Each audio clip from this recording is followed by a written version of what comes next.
তো এটা দিয়েই প্রমাণ হলো যে জাতিকে নতুন রাষ্ট্রে উজ্জীবিত করে একটা নতুন অভিযাত্রায় সংস্কারের কারা বিরোধিতা করছে, কারা না, এটা তো জাতি চিনতে পারলো। আমার ব্রিফিং এর পর আমাদের 8 দলের নেতৃবৃন্দ যারা ডাইনে বামে বসা আছেন, আমাকে ইনশাআল্লাহ আপনারা সহযোগিতা করবেন।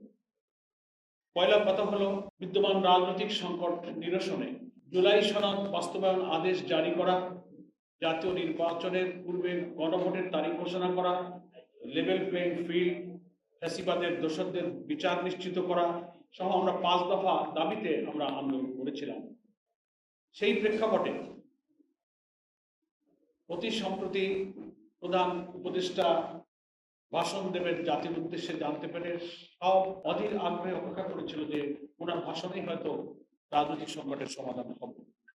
কিন্তু উনি যে ভাষণ দিয়েছেন, আমাদের যে 5 দফা দাবি, তার দাবিতে আমাদের কর্মসূচি অব্যাহত থাকবে। যে আংশিক দাবি আমাদের পূরণ হয়েছে, জুলাই সনদকে আইনি ভিত্তি দেওয়ার যে আমরা কথা বলেছি, আন্দোলনরত দলগুলোর ঐক্যমতের ভিত্তিতে যেসব সংস্কার প্রস্তাবগুলো ঐক্যমতের ভিত্তিতে জুলাই সনদে স্থান পেয়েছে এবং জুলাই সনদের আইনি ভিত্তির জন্য আদেশ জারির কথা আমরা বলেছিলাম, এই কাজটা হওয়ার কারণে এটাকে আমরা ইতিবাচকভাবে দেখছি এবং এটার জন্য আমরা সরকারকে মোবারকবাদ জানাই।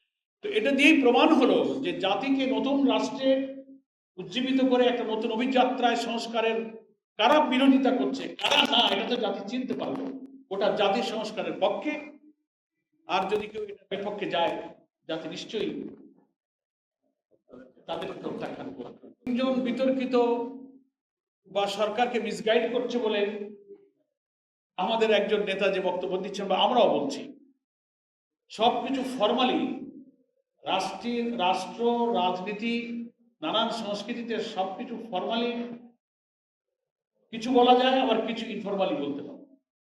তো যদি আমরা প্রয়োজন মনে করি, আমরা তখন সময় মতো সেটা বলবো, এর তথ্য প্রমাণ আমাদের কাছে আছে।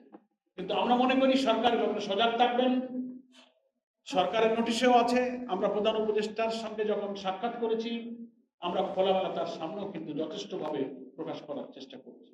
আশা করি জনগণের এই পারসেপশনটা সরকার উপলব্ধিতে নেবেন এবং কোন উপদেষ্টা দলীয় ভাবে প্রভাবিত হয়ে মিসগাইড করার কোনো কথা শুনলে আশা করি প্রধান উপদেষ্টা যে রাজনৈতিক প্রজ্ঞা, দূরদর্শিতা, যে স্যাগাসিটি, যে ফারসাইটনেস আছে, এটা দিয়ে বিবেচনা করে তিনি নিজেকে নিরপেক্ষ রাখার জন্য সজাগ থাকবেন। আমাদের এই আন্দোলনের জন্য সংস্কার প্রস্তাবের গুরুত্বপূর্ণ ম্যাটেরিয়ালস গুলো কিন্তু ঐক্যমত্য কমিশন এবং গণভোটে ইনশাল্লাহ যাচ্ছে। এটা আন্দোলনেরই ফসল। আর আন্দোলনের মধ্য দিয়ে আমরা মনে করি নির্বাচন প্রভাবিত হবে না, বরং নির্বাচনকে অবাধ, সুষ্ঠু, নিরপেক্ষ হওয়ার ক্ষেত্রেই আমাদের এই আন্দোলন ভূমিকা রাখবে। আমরা হচ্ছে রাজনৈতিক দল, এটা সরকারের দায়িত্ব, ব্যাপারে আমাদের আইন তার নিজস্ব গতিতে চলবে। আদালতে মামলা চলেছে, সাক্ষ্য প্রমাণের ভিত্তিতে যারা জুডিশিয়ারিতে আছেন তারা রায় দেবেন।